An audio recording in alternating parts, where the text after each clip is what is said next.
how to find web page text size settings on Samsung Internet Browser. Hello guys, in today's video I'm gonna show you how to find web page text size settings on Samsung Internet Browser. First thing, go to the browser and click settings, click these three lines here and click settings, and after you click on it, just click web page view and scrolling, and now just click web page text size, and as you see here you can manage web page text size,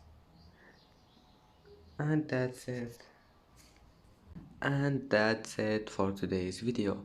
If you like this video, don't forget like and subscribe, and thank you for watching this video until the end, and see you in the next video.